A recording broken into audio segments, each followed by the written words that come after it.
भारत और बांग्लादेश के रिश्तों में आई कड़वाहट को कम करने की कोशिशें लगातार जारी, लेकिन शेख हसीना का मुद्दा अभी भी दोनों देशों के बीच सबसे बड़ा तनाव बना हुआ है।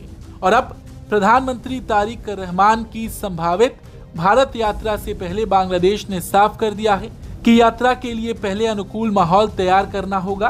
डेवलपमेंट हुई है कि बांग्लादेश जो है उसने कंडीशन लगा दी है कि हम भारत का दौरा तब करेंगे अगर भारत शेख हसीना वाजिद को वापस भेजे। बांग्लादेश के प्राइम मिनिस्टर जो है वो भारत के विजिट पर आने वाले हैं और कहा यह जा रहा है कि वो शेख हसीना के बारे में भी बात कर सकते हैं। तो भारत क्या शेख हसीना को हैंडओवर करेगा, और अगर करेगा तो जाहिर है कि फिर लोग ये समझेंगे बाकी दुनिया में या बाकी लीडर्स के भारत में अगर कोई लीडर जाता है किसी तरह की भी मदद के लिए या अपने लिए जगह के लिए, तो फिर भारत जो है उनको वापस हवाले कर सकता है। बांग्लादेश इंटरेस्टिंग, क्या क्या चीज चल रही है बांग्लादेश में। एक तो भैया बहुत सारी जबरदस्त इकोनॉमिक क्राइसिस है वहां पर। ये तक बोला गया है कि भैया मॉल वॉल के सबकी लाइटें वाइटें बंद करो, 8 बजे के बाद कोई बिलबोर्ड नहीं चलेंगे, स्ट्रीट लाइट्स कम हो जाएंगी। They are in deep trouble. And ये आता है कुछ समय पहले, जब कुछ समय मतलब हफ्ता पहले बांग्लादेश के जो एनर्जी मिनिस्टर हैं भारत से डीजल मांग रहे थे कि भैया दे दो यार, यहाँ पर हमारी हालत थोड़ी खराब है। दोस्तों, बांग्लादेश का ना भारत के साथ एक बड़ा अजीब सा रिश्ता है। It's very very difficult to understand. ये इकबाल हसन महमूद हैं, इनके पावर मिनिस्टर, एनर्जी मिनिस्टर है बांग्लादेश के। ये मिलते हैं हमारे हाई कमिश्नर दिनेश त्रिवेदी जी से, और ये साहब कहते हैं कि साहब आपने हमें पहले तेल दिया था तो तेल हमारा खत्म हो रहा है, डीजल खत्म हो रहा है, हमारा एक एनर्जी क्राइसिस चल रहा है, आप दीजिए। इसके लिए ढाका ने भारत से शेख हसीना और दूसरे लोगों के प्रत्यर्पण की अपनी मांग एक बार फिर दोहरा दी है।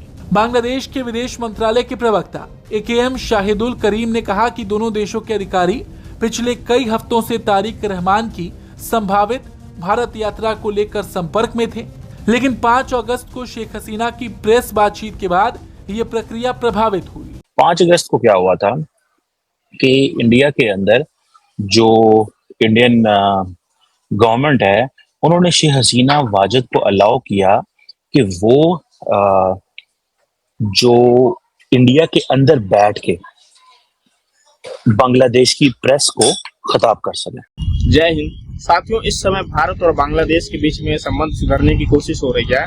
जब से बांग्लादेश का पीएम तारिक रहमान बना है तो उसके बाद पीएम मोदी ने उनको बधाई भी दी और भारत आने का निमंत्रण भी दिया। और अब जब भारत ब्रिक्स होस्ट करने वाला है तो वहां पर भी बांग्लादेश के पीएम को निमंत्रण दिया कि आप आइए ब्रिक्स मीटिंग में शामिल हो जाइए और देखिए। लेकिन साथियों, भारत और बांग्लादेश के बीच में इस समय जो विवाद चल रहा है वो इस बात का चल रहा है कि शेख हसीना को लेकर क्या हुआ। बांग्लादेश ये चाह रहा है कि शेख हसीना को बांग्लादेश भेजा जाए, और बांग्लादेश भेजकर जो है वो बांग्लादेश में उन्हें किसी भी तरीके से वो सजा देने की बातें कर रहे हैं, वो भी मौत की सजा की बात भी कर रहे हैं। और साथियों, इस मामले में भारत को भी सोच विचार करने की जरूरत है, क्योंकि भारत ने शेख हसीना को, जो कि बांग्लादेश की पूर्व प्रधानमंत्री थी, उसको जो है भारत ने शरण दे रखा है। तो इस मामले में कहीं ना कहीं दोनों देश के जो विचार है वो कुछ अलग अलग से लग रहे हैं। लेकिन साथियों, अभी हम हाल फिलहाल में देख सकते हैं कि भारत और बांग्लादेश के बीच में जो है रिश्ते सुधरने की कगार पर आ ही रहे थे, और यह मुद्दा भी साथियों जल्द सॉल्व हो जाएगा भारत और बांग्लादेश के बीच में। तो साथियों, दोनों देश पड़ोसी हैं और लंबे समय से इनके बीच में व्यापार चलता आ रहा है, और छोटे मोटे बॉर्डर के कारण कॉन्फ्लिक्ट तो होता रहता है, और लेकिन इसका मतलब ये नहीं रहा कि भारत और बांग्लादेश के बीच में कभी व्यापार रुक गया हो, और होगा भी। साथियों, बांग्लादेश के पीएम ये पूरी तरह से संभावना है कि वो ब्रिक्स की मीटिंग के लिए भारत में आएंगे, और उसी बीच में दोनों देश के बीच में जो बायलैटरल मीटिंग होगी वो भी हो जाएगी, और जो कुछ मुद्दे जिन पर फैसले नहीं लिए गए उस पर भी फैसला ले लिया जाएगा। और अगर भारत ऐसा नहीं करेगा तो भी गलत हो जाएगा, इसलिए कि आप किसी के पॉलिटिक्स के अंदर या किसी कंट्री के अंदर इंटरफेयर करने वाली बात आ जाती है कि इसका मतलब है कि भारत जो है वो उस तरह से साथ देगा। और अगर किसी को कोई कंट्री जो है बुलाकर और केस वगैरह चलाना चाहती है, या जो कि उनका राइट है, तो ऐसा नहीं हो पा रहा, तो क्या भारत ये इल्जाम लेने को तैयार है? बहुत शुक्रिया सर कि आपने ज्वाइन किया।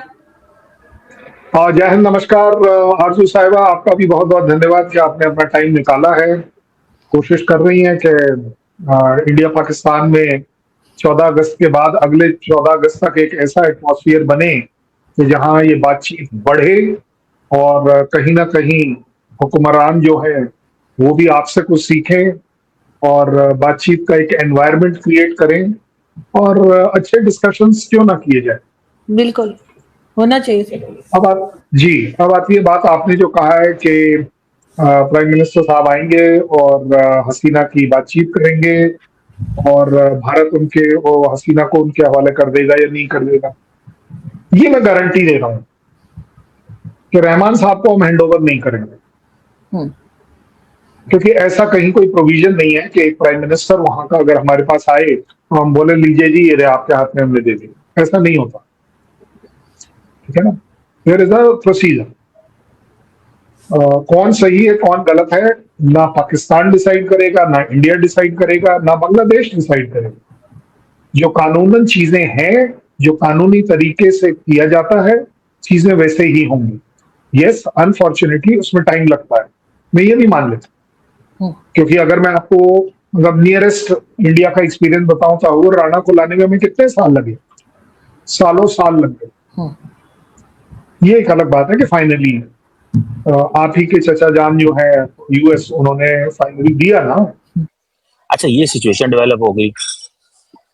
जब ये सिचुएशन डेवलप हुई तो उस पे आके बंगाली नाराज हुए, और साथ ही इंडियंस ने क्या किया कि उन्होंने अपने एम्बेसडर साहब को भेज दिया कि जाएं आप कन्विंस करें कि जाके उसको तारक को, प्राइम मिनिस्टर को, कि वो आए ब्रिक्स समिट में, और अगर वो नहीं आता तो देन हम देखेंगे फिर क्या करना और क्या नहीं।